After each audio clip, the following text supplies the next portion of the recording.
குபேந்திரன். இல்லை, முன்னாள் அமைச்சர் செம்மலை அவர்கள் அழகாக சொன்னார். எங்களுக்கு வாய்ப்பு எப்படி கிடைச்சிருந்தா என்ன நடந்திருக்கும், ஒத்திவைப்பு தீர்மானத்தை கவனஈர்ப்பு தீர்மானத்தை சொன்னார். அவர் பேசும்போது மக்கள் நல்வாழ்வுத்துறை அமைச்சர் இருக்கும்போது நான் பல முறை கவரேஜ் பண்ணியிருக்கேன், அதுவும் தெரியும் எனக்கு. நான் என்ன கேட்குறேன், அப்போது அன்றைக்கி முதலமைச்சர் கூப்பிட்ட பிறகு கூட்டணி கட்சிகள்லாம் அந்த கள்ளக்குறிச்சி பற்றி விவாதம் பண்ணாங்களே, அது என்ன கணக்கில் சேர்க்குறது? உங்களுக்கான வாய்ப்பு கொடுக்கப்படும், நீங்கள் குறித்து விவாதம் செய்யுங்கள், பேசுங்கள்லாம் அழைச்சிருக்காங்க. நீங்கள் தீர்மானத்தை வச்சு நீங்கள் பதில் சொல்லி சாமர்த்தியமாக போகிறீங்க.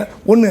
ரெண்டாவது, 2006 to 2011 திமுக ஆட்சி காலத்தில் போலீஸ் மானிய கோரிக்கைக்கு முன்பாக அதிமுக எம்எல்ஏக்கள் அனைவரும் நீக்கப்பட்டு விட்டார்கள். உங்களுடைய கட்சியுடைய பொதுச் செயலாளர் முன்னாள் முதலமைச்சர் ஜெயலலிதா அவர்கள் தனியாக போலீஸ் மானிய கோரிக்கை தனியாக 1.5 மணி நேரம் பேசினாங்க.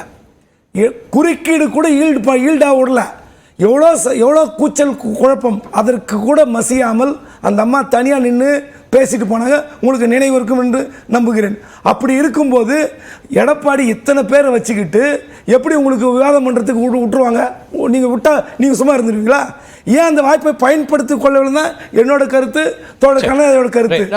திரு தமிழ்மணி, இதை எப்படி பார்த்துருக்கலான்றீங்க? இவங்க ஒரு வாய்ப்பு இருந்தது, அதை பயன்படுத்தி இருக்கலான்னு திரு குபேந்திரன் சொல்கிறாரு. அதை எப்படி நீங்கள் பார்க்குறீங்க? சார், நான் முதலே சொன்ன மாதிரி முதலமைச்சரோ அவையும் முன்னவரோ இல்லை வெளியே அனுப்பாதீங்கன்னு சொல்லலை. சொல்லியிருந்தா அது சுச்சுவேஷனாக வேறு. ரைட், புரிஞ்சுங்க. தூக்கி குண்டு கட்டாக வெளியே போட்ட பிறகு முழுசாக அவமானப்படுத்தின பிறகு அடுத்த நாள் சார், அடுத்த நாள் தொடர்ச்சி சார். அது அடுத்த நாளாவது பயன்படுத்திருக்கலாமான்னு திரு கனகராஜ் என்ன சொல்றாரு? முதல் நாள் நான் புரிஞ்சுக்கிறேன், சரி, ரெண்டாவது நாள் பயன்படுத்திருக்கலாம். ஒரு நிமிஷம், ரைட். நான் இந்த தப்புன்னு சொல்லல, இந்த கேள்வி கொஞ்சம் தயவு செஞ்சு வேற மாதிரி பாருங்க. முதல் நாள் ஒரு எதிர்க்கட்சி தலைவரை இந்த மாதிரி ஒரு முக்கியமான சூழ்நிலையில் 40 கண்ணை ஊற்றுதா 60 கண்ணை ஊற்றுதாங்கிறதா பிரச்சனை. இப்போ இன்னைக்கு 62 63 ஆகிடுச்சு. அவரை முதலமைச்சர் அவராக சொல்லியிருக்கணும். திரு சம்மலை சொல்கிற மாதிரி இல்லை, இது முக்கியமான விஷயம்.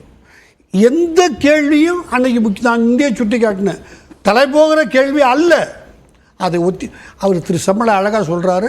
அங்கே கேள்விகள் கேட்க முடியாது, விளக்கத்தை தீர்மானமே கொடுக்கலங்கிறாரு இவர். ஒத்திவைப்பு தீர்மானமே சபாநாயகர்கிட்ட கொடுக்கல சார். சார், இது மாதிரி ஒரு எக்ஸ்ட்ராடினரி சுச்சுவேஷனில் ரைட்டிங்கில் கொடுத்தியா, தமிழில் ஸ்பெல்லிங் மிஸ்டேக் இருக்குது, இது ஒரு டெக்னிக்கலாக பேசுகிற விஷயம். நீங்கள் நீதிமன்றங்களுக்கு போறீங்க, உங்களுக்கு தெரியாது இல்லை? அங்கே டெக்னிக்கல் கரெக்ட், நான் தான் சொல்லிட்டேன்னா கரெக்ட், ரிட்டர்னே பண்ணுமா பல இடங்கள்ல. நாட் இந்த ஆர்டர் இது அது அல்ல சார். இது மக்கள் பிரச்சனை. தினம் 2 பேர் செத்துக்கிட்டு இருக்கிறான். அத மாதிரி சூழ்நிலையில ஒரு பாய்லி அவரை நீங்க பேச விட்டுருந்தீங்கன்னா, அவர் பேசுறத தாங்கிறதுக்கு கேட்கறதுக்கு திமுக இது 40-40 இல்ல. நான் ஒரு ஆர்குமெண்ட் வைக்கிறேன், நீங்க சொல்றது கரெக்ட். ஏன்னா சட்டமன்றத்தில் நானே குபேந்திரன் அவர்கள் சொன்ன சட்டமன்றத்தில் பேசுவது ரொம்ப முக்கியம், அங்க பதிவாகிறது ரொம்ப முக்கியம், மாற்று கருத்து இல்ல.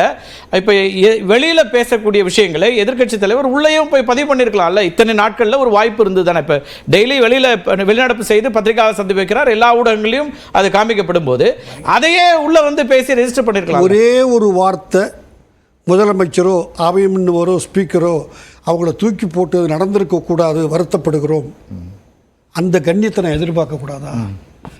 60 பேர் சாவர சூழ்நிலையில் ஒரு முன்னாள் முதலமைச்சர் நாளைக்கு ஆவராக எனக்கு தெரியாது. நான் கடந்த காலத்தை அப்புறம் திருப்பி அவங்க சொல்ற மாதிரி வேண்டி இருக்கு. எதிர்க்கட்சி தலைவரா திரு ஸ்டாலின் அவர்கள் இருந்த போது இது நடந்துச்சு. அவர் ஆனா திரும்பி பேசினார்.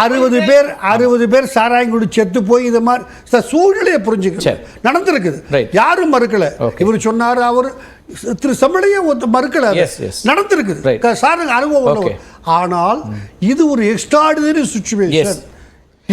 அந்த இடத்துல தான் நீங்க ஆளுங்கட்சி இதை தவற விட்டுடுச்சுன்னு சொல்லும்போது எதிர்க்கட்சியும் அதே தவறை செய்து அல்ல தவற விட்டுறதா வாய்ப்பு. அவருடைய துறை தலைவர் தூக்கி எறியப்படுகிறார். The question of 1 hour Kanagaraj என்ன சொன்ன மாதிரி விவாதம் செய்யவே மாட்டோம்னு சொன்னா அதுல ஒரு நிலைப்பாடு இருக்கு. நாங்க மோடி மாதிரி அவைக்கே வர மாட்டோம், நம்பிக்கையில்லா தீர்மானம் வந்தாதான் முதல்வர் பதில் சொல்வாருன்னு சொல்லல. இருங்க, பிசினஸ் அவர் 8.5 கோடி பேருடைய பட்ஜெட்டுக்கான மானிய கோரிக்கை ஒரு பெரிய விஷயம் இல்ல. அதுக்கு சற்றும் குறையாதது இந்த பெரிய நிச்சயமாக அதனாலதானே 0 ஹவர்னு ஒண்ணு இருக்கு. சட்டமன்றத்தில் இந்த நேரங்கள் வைக்கிறதே எதுக்குன்னா, அவசரமா ஒரு விஷயம் வந்துச்சுன்னா அந்த நேரத்துல விவாதிக்கிறதுக்காக தான் அந்த நேரத்தையே வச்சிருக்காங்க. அன்னைக்கு இல்ல, நீங்க 2 நாள் கழிச்சு வாங்கன்னு ஒரு பதில் வந்துருந்துச்சுன்னு வச்சுக்கோங்க. தமிழ்மணி அண்ணா சொல்ற குற்றச்சாட்டு நியாயமானது, நாங்களாம் ஏத்துப்போம். ஆனா இந்த ஒரு 2 மணி நேரம் ஏற்கனவே மானிய கோரிக்கைக்கு தயாரா இருக்கு. முடிச்சிட்டு 1 மணி நேரம் கழிச்சு பேசுவோம். Yes. நீங்க என்ன பேசுறீங்களோ அவர் என்ன அதே குறிப்பிட்டார் urgency-ய கேட்டுருவோம். பேசுங்க. Yes. ஒரே ஒரு அரை சென்டென்ஸு, மாண்புமிகு முதலமைச்சர், என்னுடைய ஆட்சியில் எங்கள் போலீஸ் இப்படி நடந்துக்கிட்டு இவ்வளோ பேர் செத்து போயிட்டதுக்காக நான் வருத்தம் அடைகிறேன். சொல்லியிருக்காரு. எங்க போலீஸ் நான் சொல்ற வார்த்தைகளை கவனி. எனக்கு புரியல சார். என்னுடைய ஆட்சியில் இல்ல ஒவ்வொரு எழுத்து வார்த்தைன்னு சொல்ல முடியாது. அதுதான் இந்த முக்கியம். மீனிங்ல தான் அவர் சொல்லியிருக்காரு. சார் இது என்னை வருத்தமடைய வைக்கிறது நேரடியா சொல்லுங்க. எந்த இடத்துல அவர் மன்னிப்பு தவறு நடக்கலன்னு சொல்லல. மன்னிப்பு கேட்கணுங்கிற வார்த்தை நான் வருத்தம் பயன்படுத்தவே அவர் சொல்றாரு. சார் என்னுடைய பலமுறை சொல்லியிருக்காரு வருத்தம். நான் ஹோம் மினிஸ்டரா இருக்கக்குள்ள என்னுடைய ஆட்சியில் இருந்து போய் இவ்வளவு பேர் போலீஸ் தவறால இறந்து போயிட்டதுக்கு நான் வேணா அவரோட ட்விட்டர் பதிவையும் அவர் சட்டமன்றத்துல வாசிச்சதையும் திருப்பி படிச்சு காமிக்கிறேன். எனக்கு வருத்தம் அளிக்கிறது. என்னுடைய அரசாங்கமே அதுதான் வெளிப்படையா சொல்லி வருத்தம் அளிக்குதுன்னு அவர் நேரா அரசாங்கமே சொல்லுது. இதுல சொல்லுங்க. கனகராஜ்